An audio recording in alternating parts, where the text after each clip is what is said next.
Mm-hmm.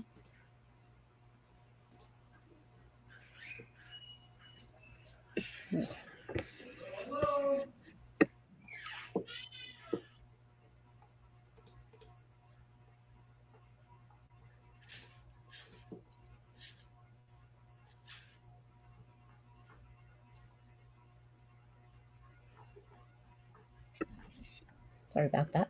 Hubby just got home. It doesn't matter. I'm waiting for my husband to do something real noisy. I left the door open because of the thing that sends out the radio signals is way on the other end of the house. If you shut the door, it makes it hard. Yep. Yep. I've sort of got him half trained. That's good. I did put Zeke in the bedroom so you wouldn't hear him snore. Oh my goodness. I don't remember who it was that I was in. I think it was Liz Tolsma. And I didn't think about putting him in the bedroom before. And so we're sitting there talking, and all of a sudden he does one of those blubbered their lips. And I'm like, oh, Liz, I'm really sorry. She goes, that's all right. I got this. That's funny. Hilarious. Here, it always happens right when you push play, right? So, I think people love it, though. yeah. Especially a dog snoring. That's hilarious. We chatted with Elizabeth Jacobson about her Joseph novel, and her cat gets on and turns his behind to the camera. Jamie knows when I'm doing an interview with her, her cat is either hiding from her, even she doesn't know where it's at, or it's draped like a shawl around, or walking above her chair. Or so yes, that's funny. I love it. We We all have to have our good working buddies, that's for sure. So gotta have a heartbeat in the room. It just has to happen. I love it. I love it. Well, we are live. Welcome to Biblical Fiction Aficionados. Glad to welcome Mesu Andrews today and her book, Noble. As we get started, a couple of things. This giveaway will be open through the weekend. So if you're catching this in the replay, be sure to make lots of comments. If you're watching us live, be sure to comment, because all the comments will go in towards the giveaway of a paperback of Noble for U.S. addresses only. I'm sorry to say, but I hate it you don't want to miss this. It's going to be it's a fantastic book, and So Dana, do you have any updates for us today, Dana? Well, I am still working away on my New Testament fiction, and this is about in the first century temple, about a young boy named Lucius and a handsome young man named Theo. And so we have some interesting characters who have walked throughout the Bible. Awesome. I love it. Yeah. You know what we forgot to mention last month was that Mansell was on for the book club. We forgot to mention. Oh, yeah. BFA book club. Yeah. And I actually... Yeah, so if you were... I got an email this last week where they were asking me if I could do a book club for Rain. So that was a big surprise. And it's way in the future. It's next February. Sort of like has pre-orders sometimes. I love it. Yeah. That's awesome. That's great. So I'm excited for that. It's going to be live. It's in Mesa. So okay. It's across town, but it's you can do it. Yeah, I can do it. Yeah, and then next month, Dana and I actually get to meet up. So if you are in Arizona, Dana and I are meeting up at the Arise Ladies Conference in Sedona. It's September 19 and 20, and we'd love to see you. We'll be selling our books and visiting and connecting with people. So we're super excited about that. So all you Arizonans, we'd love to have you come out. The conference is fantastic. It really is. The praise music is really fantastic, isn't it? Yeah. Yeah. So there's still a little bit of a discount on the tickets. and then you do have to find your own housing. It's in Sedona, the 19th and 20th, but it really is so encouraging. There's breakout sessions and main speakers and the praise worship, and there's about 700 ladies, all from the state of Arizona, and just worshiping God. So it's really a beautiful thing. If you live in the Phoenix area, Sedona is a little bit cooler. A little bit cooler for a little getaway. But we're looking forward to that. And yeah, it's a lot of fun for that. So that's coming up next month. So we are happy to have Mesu here back with us. If you're joining us, if you can see us, go ahead and pop in and tell us where you're coming from on the comments. We've got Mesu here, good friend of all biblical fiction and writers as well, because if you ask her a good question, she will tell you the best of her ability of some brilliant knowledge that she has gleaned. I know that I've been called brilliant in the last 2 decades. So most assuredly. So we make sure that you're commenting and making her feel welcome. And Mesu, you just recently moved cross country, right? Where are you calling home now? So we are in Fort Wayne, Indiana. I think that's the only Fort Wayne there is. I don't know. Anyway, but it's back home in Indiana. We were raised in, both Roy and I, we've known each other since 3rd grade. We were raised in central Indiana. And then we spent about 14 years in Napanee, which is, if you have any Amish readers, Napanee is Amish territory. So that's part of what makes it famous. Yeah. And then we spent about 10 years on the West Coast, 10 years on the East Coast. And here we are, full circle. Yeah. Danielle is in Northeast Indiana, close to Mesu. Awesome. We still need to get coffee, girl. I keep forgetting. Just tell me. Yeah. Sorry. That's a little personal thing there going on, but but it's all personal now. Away from me. So yeah. I love meeting with people, but man, it is so hard to find the time at this point because we're back in Indiana, we're back with a lot of family. And so part of it was moving back home. My mom is needing some extra care at 95 years old. So yeah. It's really nice to be near family. That's wonderful. What a blessing. It really is. It's so sweet. I really am enjoying it. Yeah.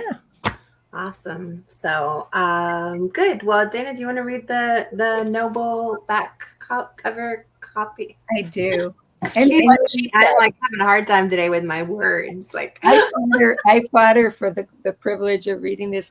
I just excuse me.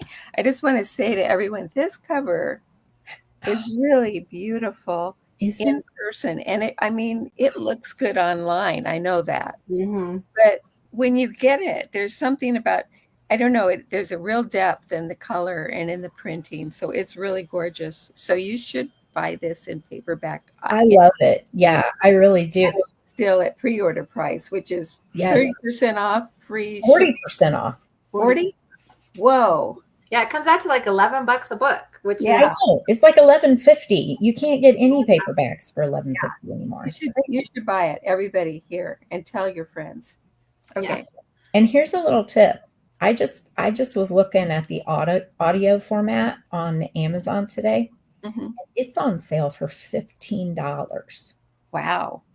So I don't know if that's going to go away after the release or if that's just where Audible's going to put it. I don't know. But anyway, if y'all love audiobooks, it's cheaper than the paperback. So yeah. And that doesn't happen very often. Audio. So that's good to know too. Yeah. Emily, hello. Welcome. Glad you are here. Emily. Sammy is here from California. Becky is here from Washington. Hi, Becky. I just love you, girl. Becky went to Israel with us. Oh, fun. We had a ball. And Becky loves paperbacks. I know. Some of y'all are just diehard paperbacks, and I get it. My daughter is a diehard paperback. Yeah. Yeah, they're but the Kindle is definitely very convenient these days. That is for sure. But Thank you all for joining us. We're so glad to have you here. All right, Well, we're ready. I was just about ready to read the back cover copy. And so here we go. And I'll just say that there is an endorsement here on the back from Tosca Lee. And I want to read that. I am such a fan of Mesu Andrews and so grateful for each story she so artfully and masterfully brings to vivid life. And here we go. Princess Maakah, how do you say that? Maakah That's what my of editor says Geshur it. I'm like, is duty bound to create a political alliance for her father through marriage. The cancellation by King Saul of her betrothal to his fourth-born son compels Maakah's father to send her to the rebel David ben Jesse, a shepherd warrior anointed years earlier as Israel's future king, to propose a marriage between them. Taken aback by stories of David's ferocity and lowly birth, Maakah considers the match a degrading fate, but obeys her father's wishes out of duty as her nation's only heir. To her relief, David rejects the offer of marriage, but circumstances make it impossible for Maakah to return home, and she must stay with David's people until it is safe for her to travel again. Facing prejudice and suspicion from the Israelites, Maakah navigates the delicate balance between her noble heritage and her growing respect for David's faith and leadership. In a land torn by war and divided loyalties, she must choose where her allegiance lies, with her Geshurite people or with an extraordinary destiny alongside David that beckons her from within. So you have to read to find out how it ends. I think also one more thing about the cover. Misu, have you read Achuti by yes, Eva Marie Everson and love it. Miriam? Well, so Maakah is Tamar's mom, right? Yes. Yeah, and so the cover, like Absalom's mom, yes. And Absalom's mom, they made a big deal of Tamar having one green eye and one blue eye, and I just could see this together. Couldn't you see this as yeah. that? Yeah, that'd be good. Yeah, I put a a mashup somewhere on the page, but Did you? yeah, Fun. I thought that they looked like they could be. It The could same. really be the same, like in the same Bible universe books, and it really is her mom. Yeah, it really is her mom. Yeah, It really is her mom. yeah. I'm listening to a book right now. It's not out yet. I'm listening for endorsement, but it's about David and his wives, but by the time he's in Jerusalem, there's a lot of concubines and wives and that kind of thing. And so it's really been fun because my book, of course, is set in that 7 years that he reigned very first in Hebron. And so he was just king of Judah for a time, and then he was then they conquered Jerusalem, and he was there for the rest of his years. But to think about who his wives were at which time, Yeah. because these 6 women, and I guess I'm jumping into one of the questions. I'm going to be quiet. Oh, you're good. Let me tell you a fun little thing about the cover. Ready? So the mock-up came, and Maakah had like wavy hair, and it was still the same woman, still beautiful, but she had wavy hair. And then the guy in the background, who we assume is David, right? Well, you wouldn't have assumed that had you seen the first one. Yeah, there you go. So the mock-up that came to me, he was in a long robe, like, and holding a shepherd's crook. And I said, oh, no. David is a warrior now. He's not, the shepherd thing is just a little hobby. We're not talking, that's not his persona right now. And so I said, could we dress him in a shorter warrior's kilt? And maybe having a sword instead of a shepherd's crook, and they were happy to do that. And they changed Maakah's hair to how I've always imagined Absalom's hair is just this huge kinky curls, ringlets, black hair, just grows and grows and grows. That's part of who Maakah is. Maakah. Yeah. Mm-hmm. I always said Maakah, but my editors said Maakah, and I thought, well, I'd probably better agree with my editors on that. So Maakah. I have no idea how to pronounce Hebrew, so I don't know.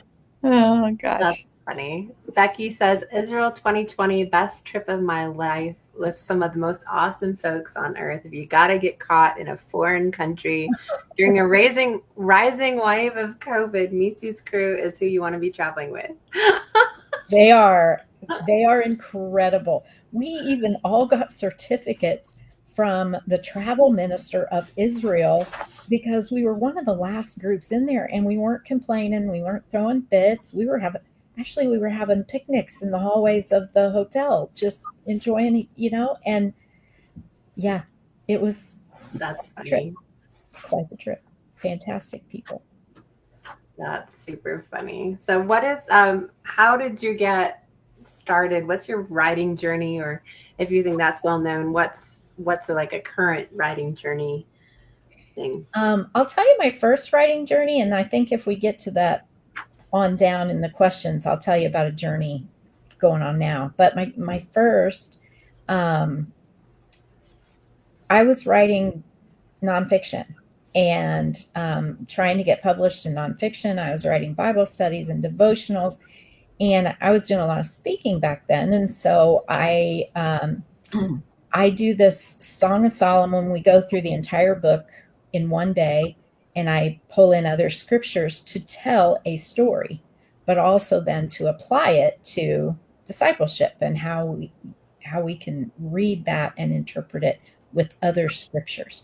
So anyway, we get to the end of this conference every Saturday night, and people are like, please put that down in a book, because I can't remember everything you said, and I couldn't take notes fast enough. So I went to my first writers conference trying to get that, and it was part fiction but part Bible study. And oh guys, I had some of the fiction footnoted, like to say where I found that research. I was such a newbie. It was awful. So there was, he was the acquired editor for Bethany at the time. And I told him, I gave him that whole spiel. And he said, you really need to stick with speaking, because you're never going to be a writer.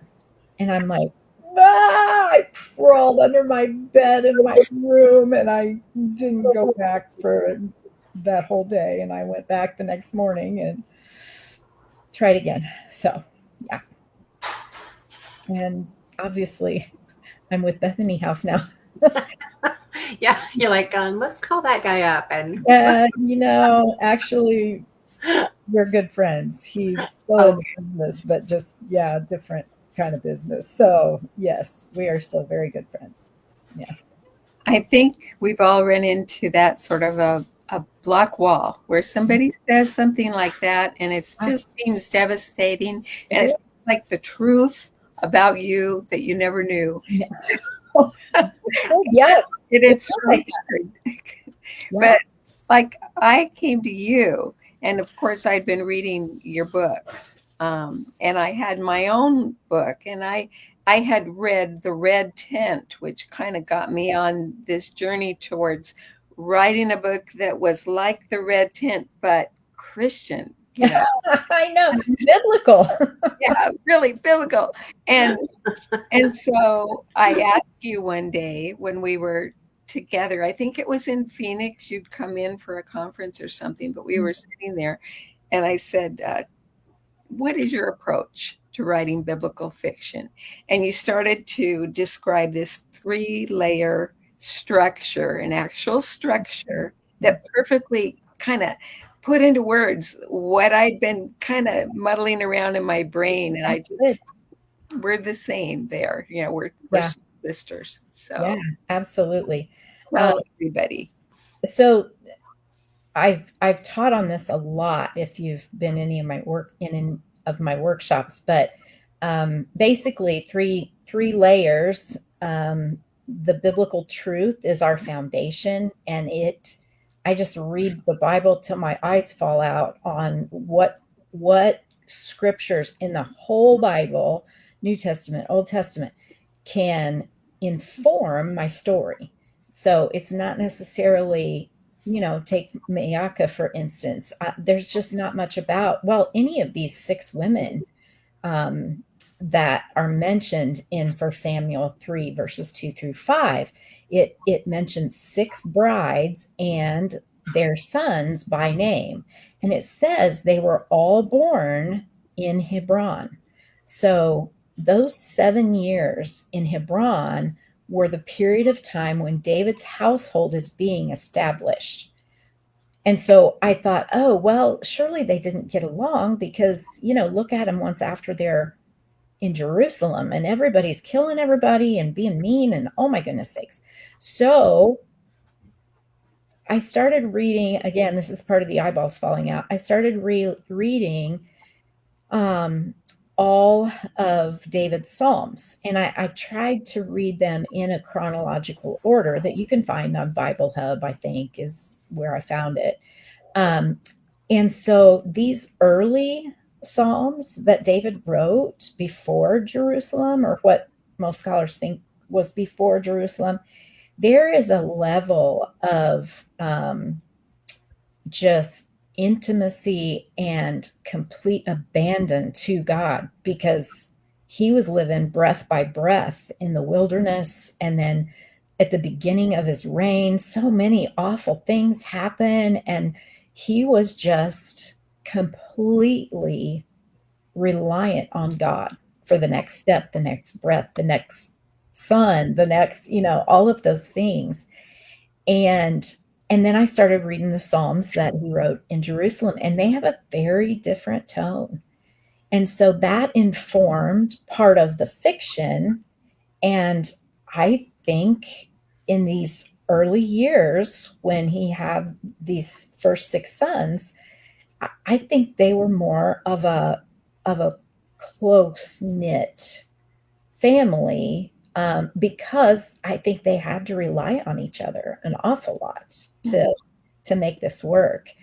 So I think a lot of the strife and a lot of the backstabbing and competition, all of that. I'm actually going to start that competition with the 4th wife, Haggith, and that is called Loyal, book 3. And that is going to release spring, I think, of 27, just because I'm needing a little more time these days to write. But yeah, I think she's going to be the first one that really comes in and shakes up the wives and doesn't like them and they don't like her. And so we're going to get a little of that. But these 4 books in the King David's Bride series, they tell one single story. And so don't give up on that first one, because it sounds like I'm saying God approves of David's sin. No. It's all written in first person. And David is saying, I think, I believe, I feel. Right. Not that. And he does think God approves. But have you ever, anybody out there, please tell me, have you ever justified a sin saying, well, but look at how God worked all of this out? Well, all the circumstances, yeah. And I think that's how David saw things. And I think that's how in Brave, that's how his first 2 wives saw things. And there was just that inkling of doubt at the very end of Brave. So we'll see what happens with that in Noble. Yeah. Sorry, foundation. I get talking and I just forget. Oh no, that was good. I was gonna say, I noticed you had a to the reader's note in here. Yes. And I noticed that was. I do, because I've gotten a lot of feedback, huh? I've gotten some reviews on Amazon and they're like, oh, we used to trust Mesu and now we can't trust her because she's saying that God approves of David's sin. And I'm like, no, I don't. So I have to, I can't answer any, I can't answer any reviews on Amazon. Just not allowed to do that. That's just not professional. And so, I just am praying the Lord will bring him back. Yeah, and I mean, just because the character believes it doesn't mean that Mesu believes it, guys. I'm making this disclaimer. And especially if you're writing in first person, that's where it gets really sticky because I and me and Right. he and all of those, they do feel like you're in the character's skin. And when David says, see, this happened because God approves of my many wives, even though Deuteronomy 17:17 says don't do that. Mm-hmm. Those are the characters thinking that. Yeah. Disclaimer. Yeah, very much so. So that foundation, we've kind of talked about this. Building that foundation is an entire Bible foundation. I need to know what was said about David in the New Testament by Jesus. I need, and so it really, I read a lot of scripture, trying, and I still miss little things. I haven't missed a real big thing yet, but Oh, Danielle's got your back here. She's gonna go comment on all the. Thank you. And then I build facts on top of that foundation. I look at rabbinical literature and archaeology, and I don't give enough credit to my Logos Bible software. It's fabulous. Like I can search Maakah, and I found out there were 63 mentions of Maakah. Wow. And only about 3 of them were Absalom's mother. So there are other things in the Bible that are called Maakah, and some of them may have to do with her backstory. So I have to read Noel to find out why. Actually, just have to read the 2 ACFW posts that are coming out on the 18th and 19th of this month because they talk about it. So, well, your newsletter that just came too was pretty fantastic. awesome. Good. Yeah. It was about the missing tabernacle. Yeah. We don't know where the tabernacle was in David's reign. So he visited it, and then Saul killed all the priests of Nob, and then we don't hear about the tabernacle again until Solomon's early in his reign, when he goes to Gibeon, to where the tabernacle is, and asks for wisdom. So David's whole reign, we just don't hear anything about it. We hear about high places during David's reign. So, anyway, we'll leave that for another day. Yeah. So facts go on top like little bricks that build, and then invariably I've got facts that are trying to say the Bible's not right. And we weed those out because there is always a golden thread in the research, extra biblical research, that will complement God's truth. Mm-hmm. And then it takes creative fiction to be the mortar to fit them all together so that they stay a single story. And hopefully people feel like they enter into this home and they're in it. They just are in it. That's my hope and my goal. So wonderful. And I didn't finish, I guess. I got off track again. My publishing journey started in 2008 when my best friend said I needed to write Song of Solomon in fiction form, novel form. And I said, I'm a serious Bible student. Why would I write fiction?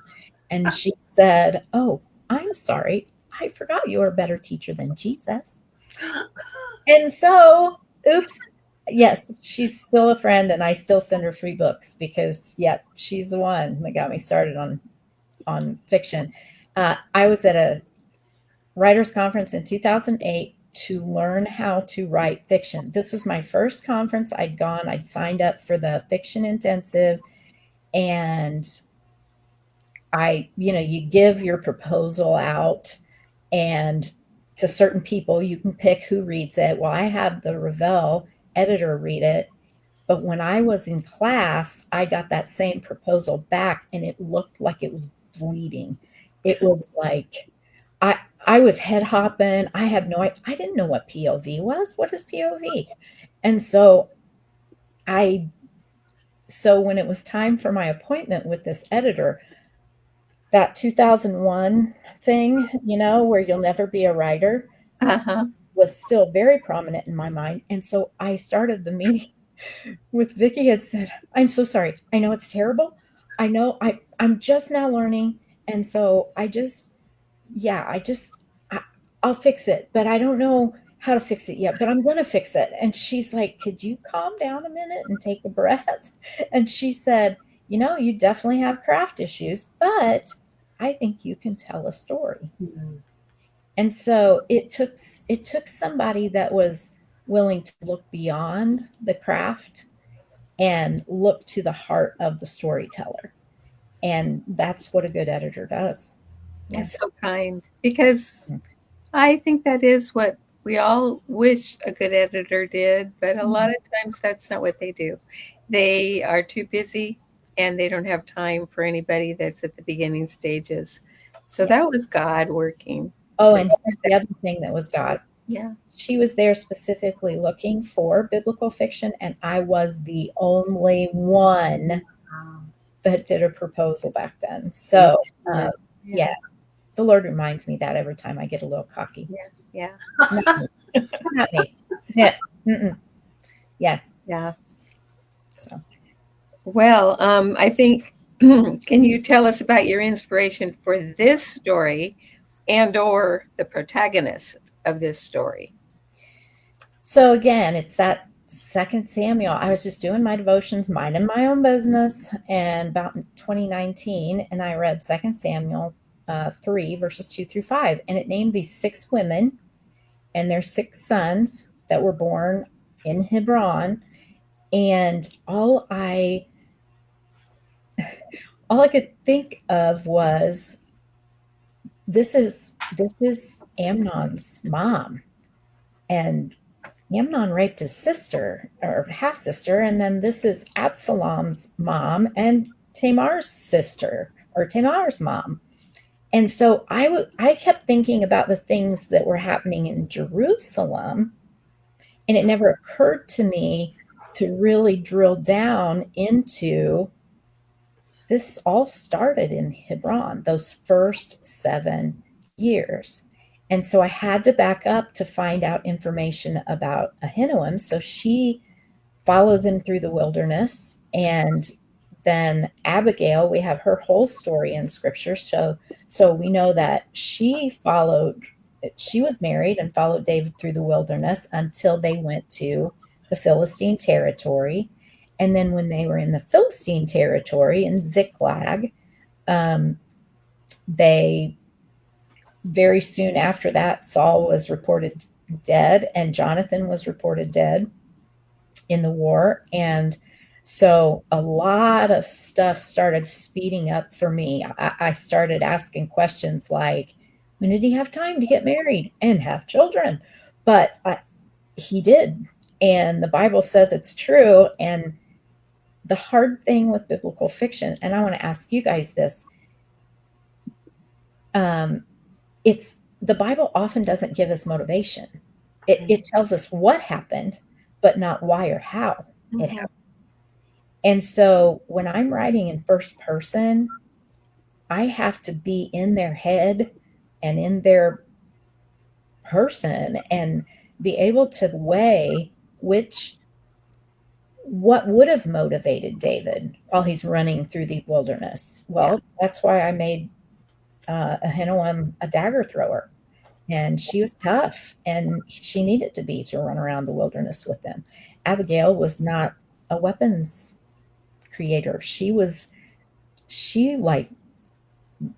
lashed the household, and she was, Miss Organization, and she was going to figure it out. And while David is running around in the wilderness and they're dying of thirst and hunger, be good to have Abigail around, right? So with Maakah, what would it have been that would have motivated David to want to marry a Gentile princess?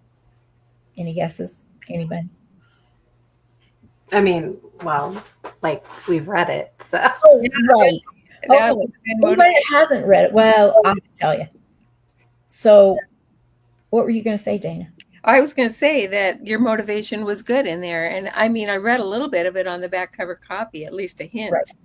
Yes. So, I mean, a lot of times things are not logical, but they happen by a sequence of events. Yes. So if you can get those events in order, yeah, you did a good job.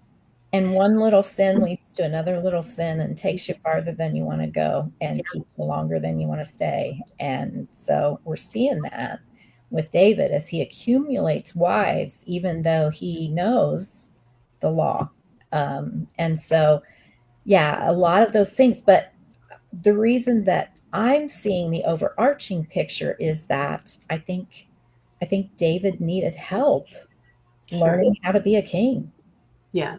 He's been a shepherd and a warrior, but he's not seen a healthy, good king that serves the people of Israel, God's chosen. And so Maakah comes into the household through some really strange circumstances, and she's very pagan and she's very Geshurite, and she tells David a thing or two about what he's doing wrong as the next king of Israel.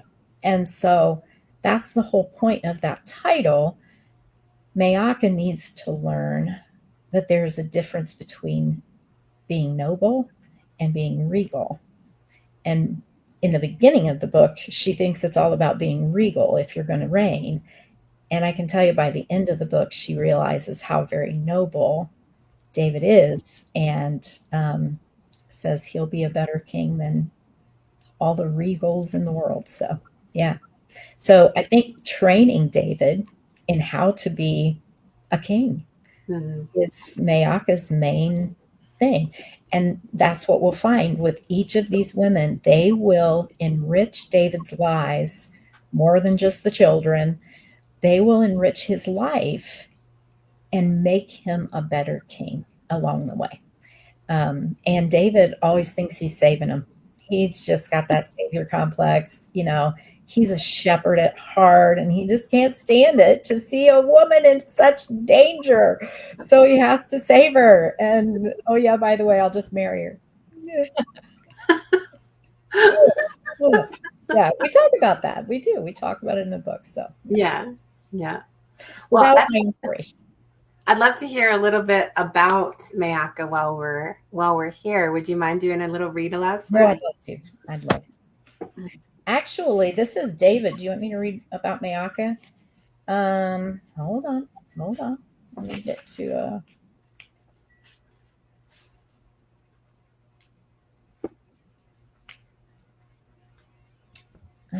that'll give something away. I don't want to do that. How about if I read this one on David?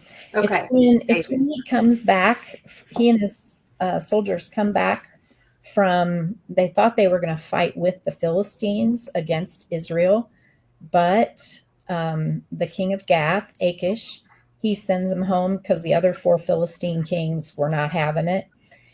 And so this is kind of what happens as David is coming home. The scripture that it starts with is, so David and his men got up early in the morning to go back to the land of the Philistines, and the Philistines went up to Jezreel, basically to fight Israel. So this David's POV, eager to return home after being rebuffed by the distrustful kings, my men and I marched hard to reach Gath. We ate a meal prepared by the palace kitchen, bedded down in the empty garrison, and left the capital city before dawn for the last leg of a long and fruitless journey. I could almost hear the collective sigh as we veered off the crowded trade route and onto the less traveled road to Ziklag. Every man among us was weary to the bone, and every one of us would be relieved to reach home before sunset. Trying to find something good about being sent home, I praised Yahweh. Thank you, Lord. For at least now I'll arrive home before Nomi, which is Ahinoam, gives birth. David, look! Joab pointed into the distance at a thin column of smoke. What could produce that much? Panic struck as our eyes met. Ours was the only city in that direction. Run to Ziklag, I shouted. Ziklag is on fire. Sorry about that. 600 crazed warriors ran for their lives. A full day's hike became a half day's horrified sprint. The Gadites, my fleet-footed scouts, reached our hilltop city first. They skirted the northern cliffs and entered on the west, the only level approach. What had been our city gate, where I'd last seen Abigail waving goodbye, was now charred remains. The flames were dying to embers and ash, but anything that could be burned had been destroyed. Thankfully, I saw no bodies, no blood, no stench of death. It was both good news and bad. A new sort of terror spread as men ran toward their homes, realizing our women and children had likely been taken captive. As I neared my small home, I heard a tortured cry and realized it was my own. More wails and keening followed. The absence of our women, the sound of all male grievers, was haunting. How could this have happened? I stumbled toward my home, blinded by tears, and found it like all the others, a shell of charred rock and mostly burned beams. I fell over the threshold onto my knees and threw dust mingled with ash onto my head. Why, Yahweh? Why allow our women and children to be taken? Someone outside cried, Amalekites! I turned and saw Uriah the Hittite standing near the central well. He waved a lightweight woolen cloth like a war banner. Only those desert hyenas wear this. The raiders from the southern desert covered themselves head to toe in tightly woven, lightweight wool to protect against the punishing sun. Yahweh, please no. The thought of my precious wives in the boorish hands of an Amalekite, another great wave of grief passed over me. Let me skip ahead a little bit.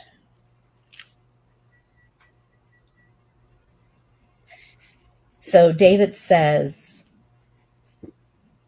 a different voice this time, closer to my doorway, shouted, we should never have never have followed Achish. I didn't even look up or try to defend myself. Perhaps he was right.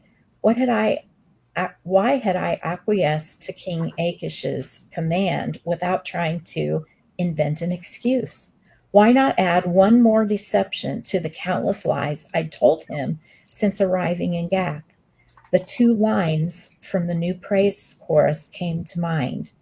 You destroyed those who tell lies, Lord, and detest the bloodthirsty and deceitful. But I'd convinced myself and my men that we had no other choice, just like I thought we had no other choice when Achish commanded us to march with the Philistines and fight our brother Israelites. I'd lied to Achish, but worse, I'd lied to myself and to my men. God could have protected us. Yahweh, did you take our women and children as discipline for my deception? The thought roiled in my belly, nearly making me retch. Just as quickly came the next line of the chorus. But I, by your great love, can come into your house. In reverence, I bow down.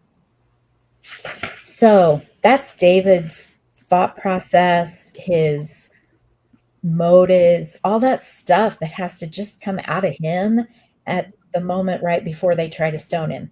And it's terrifying. So, yeah. Love it. Hittite, kind of a bad guy. So, just saying. Wow. Yeah, well, if you are just tuning in or watching the replay, Noble is on pre-order, which is Baker House Books' like amazing pre-order deal. It's 40% off. The book releases on Tuesday.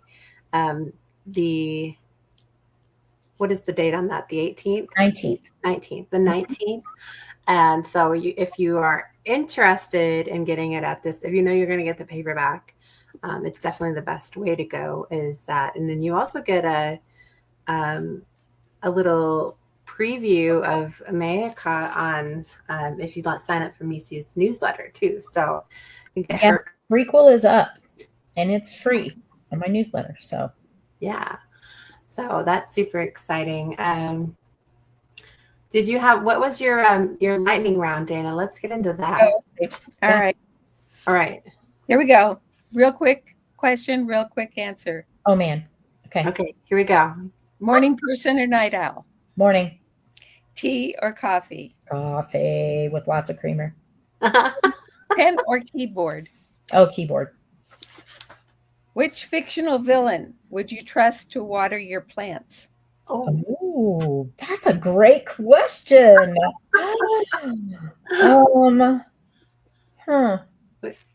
Villain.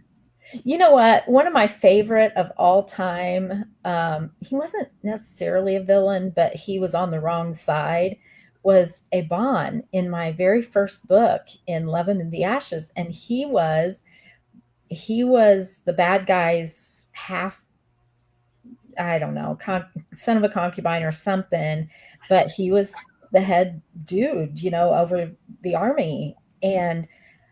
But he had such a tender heart. I loved him. So he's probably right into your sunroom there and water your house plants. And he'll just come. He definitely would. Okay. Definitely. What's a bizarre talent you'd give yourself if you could? Oh, bizarre talent I want?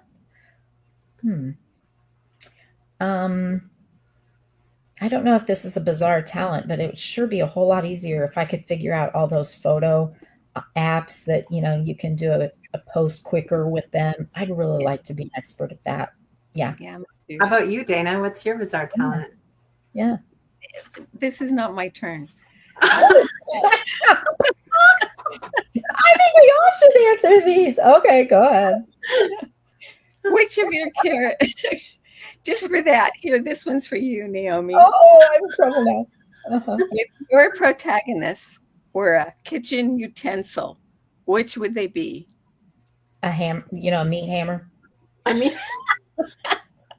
is that Maakah? Is your meat hammer? Yes, she is like misopinionated, and she talks to David like a queen, and she's not a queen yet.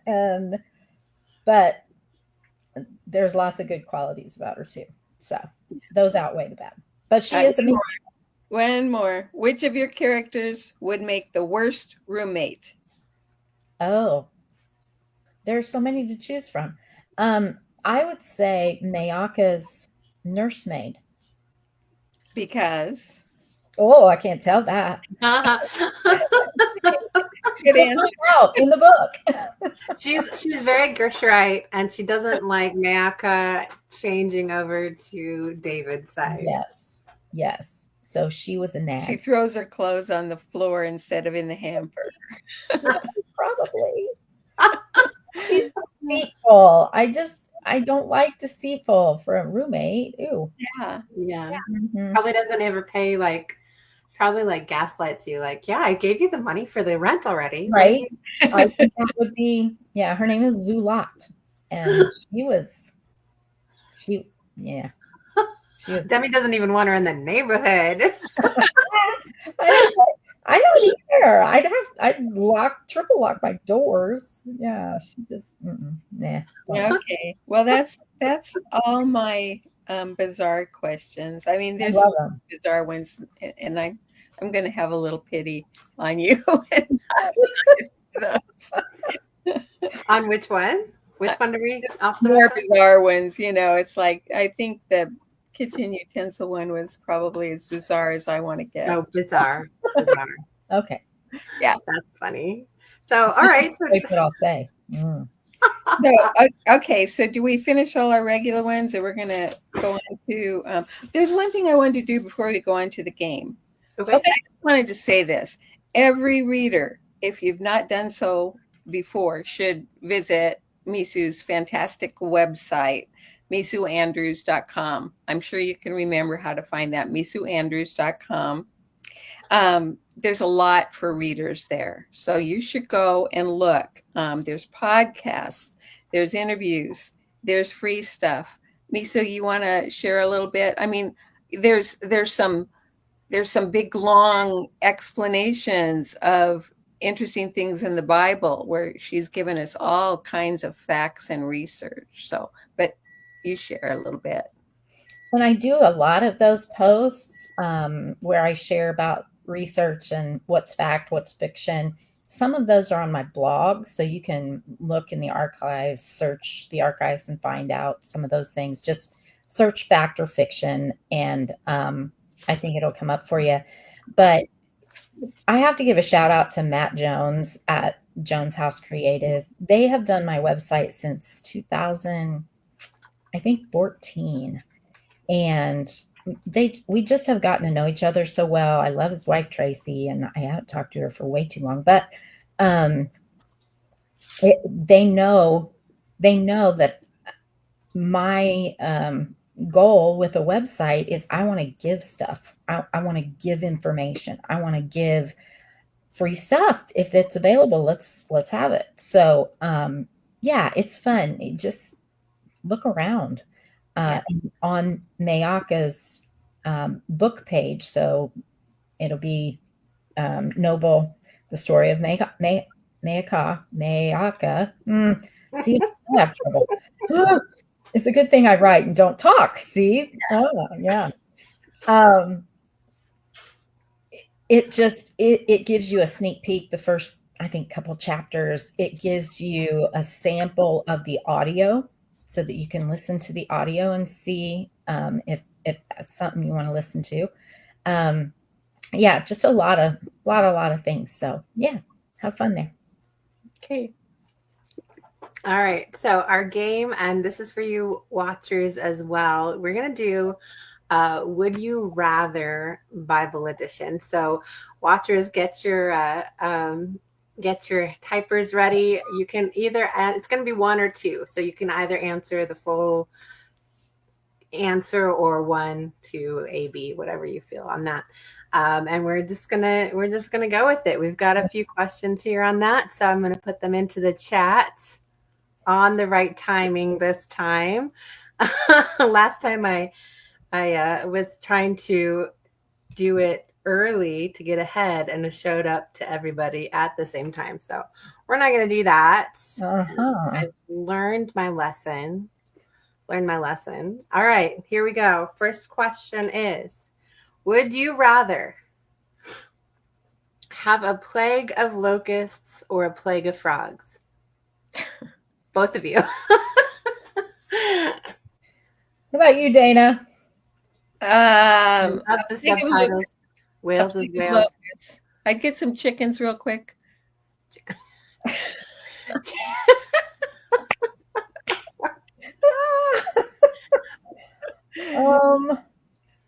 You know, I like the sound of locusts better than the sound of frogs.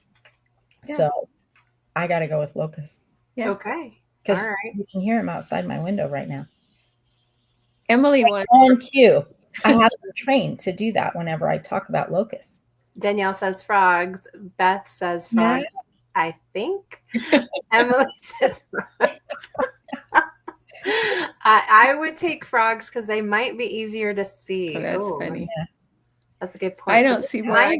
I don't know which would be less offensive to step on. Ugh. Barefoot. I asked my church ladies one time, I said, if frogs started like on a Sunday morning crawling all over, coming in the windows of the church, wouldn't you think God was punishing you? Yeah. And they were like, well, yeah. And I'm like, see, that's how the Israelites felt because they didn't know God was doing that. If you see them, you can avoid them. That's true. That's a good point. That's a good point. All right. Locusts are too scratchy. Good to know. Yeah, frogs squish. They do. All right, moving on. Would you rather carry the Ark of the Covenant across the Jordan River or carry Jesus' cross to Golgotha? Oh, the Ark of the Covenant. Yeah, much more. Mm-hmm. Yep. Definitely the Ark. Yeah. Yeah, I think like the hope-filled one is like it's coming. Gonna be, it's a different. I know it's coming. Emily says Ark. Demi says Ark. I so appreciate what he did for me on the cross.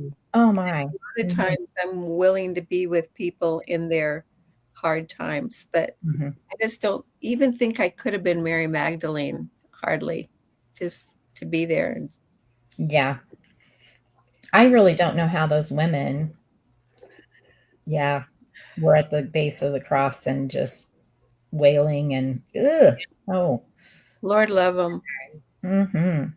Although Beth, I love that, Beth. It's safer, yeah. That is true. Beth, you're right. You're right. You're right. We can't avoid the hard things all the time. No. But if you give me a choice. This was our choice. Would you rather know what type of fruit Adam and Eve ate or know what Jesus wrote in the sand when the people wanted to stone the woman who committed adultery? What Jesus wrote in the sand. Definitely. What Jesus wrote. Yeah, I agree.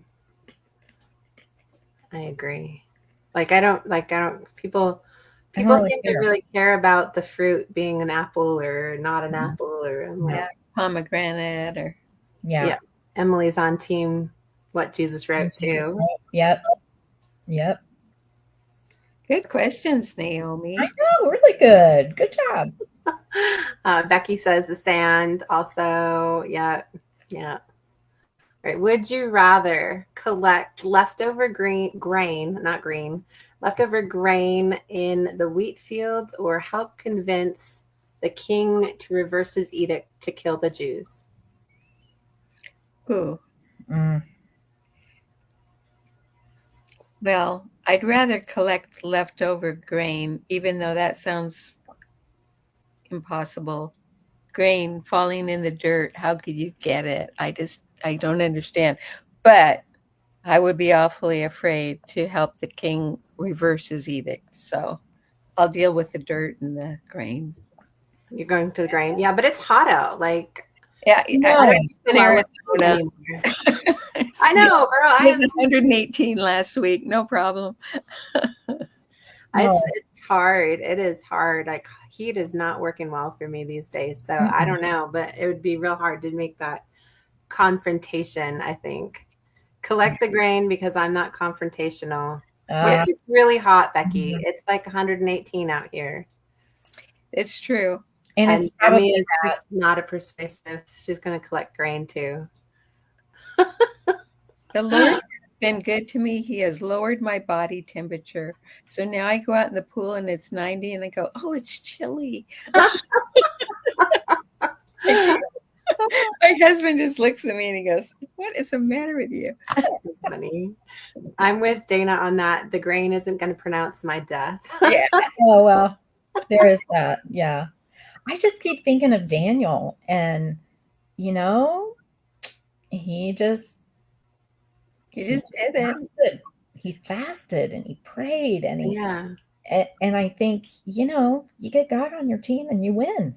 So it's true. It's true. It would be hard though. And then Beth says she's going to convince the king she does not like tedious things. I don't like bending over, Beth. So and in the heat, like I feel like that might be my I don't know how hot it is with barley harvest, but would you rather? Good questions. I love it. Would you rather live on only bread, manna, for 40 years or be struck dumb for 9 months? Oh, give me manna. Manna. Yeah, I think I want manna. Doesn't that make you a super person or something? I don't know. It makes God a super person. Dana convinced Beth about the dirt because I'm picking things out of the dirt. Thank Good. you. Look at you. Willing to change. I like it. Good job. I like. Beth wants the manna too. So we got nobody for manna, please. I need to talk. I know, me too. I'll take the manna.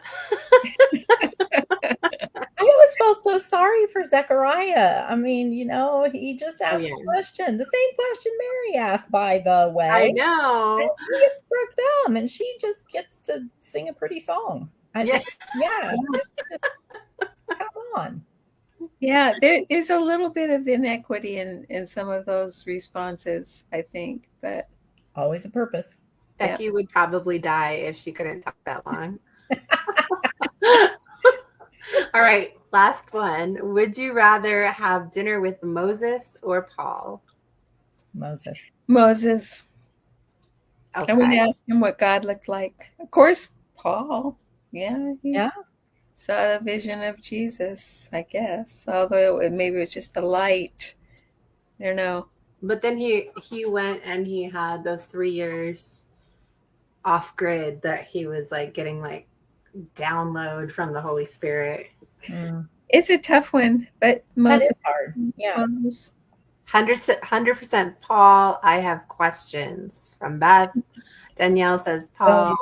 Moses from Emily. Demi says have dinner with Paul, but definitely send Moses an invite. We good thinking, top of the mountain. Ah, good one, Demi. Yes, I love it. I love it. So awesome. Well, that is just about the end of our show. I know you want to make sure you're following Mesu and her newsletter and getting all of this information. If you're a writer, she's got so much already research that she's sharing on her blogs and all that. If you're a reader, it is immersive and you're just going to love it. You're just going to love it. I love Moses, but Paul has some splaining to do. Yes. So if you are watching in the replay, be sure that you get some comments in. We want to make sure you're entered in for the drawing for Noble. We will be drawing that on Saturday. So you have time to still get the pre-order price. If you did not get selected to win, you can still win with the amazing deal. It's 11 something for a paperback. And then like Mesu said, the audio is on sale right now on Amazon for $15.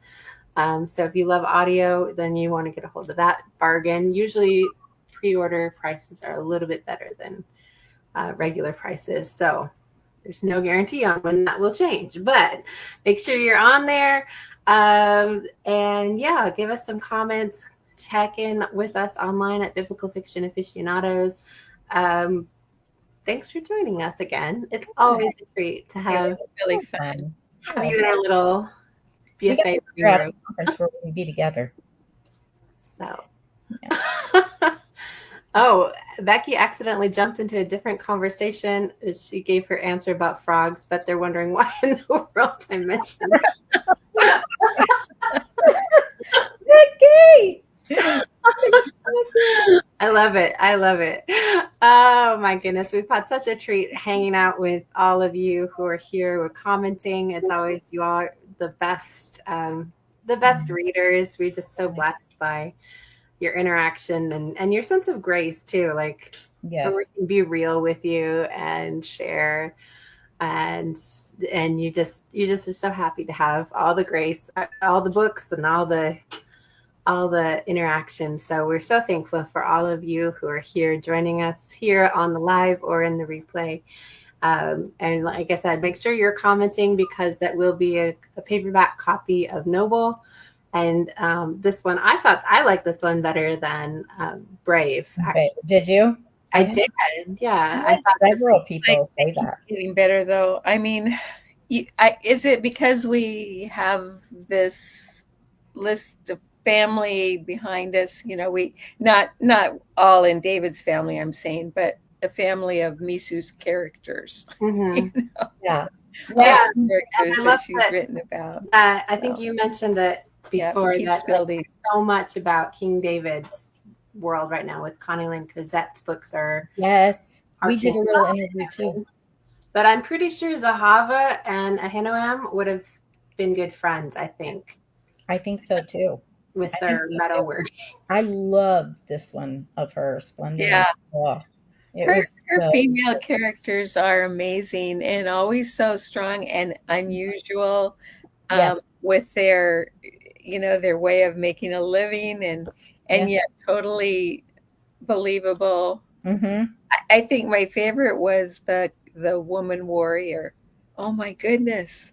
I bought that book for my critique group and gave it to them and they liked it too. Oh, how fun.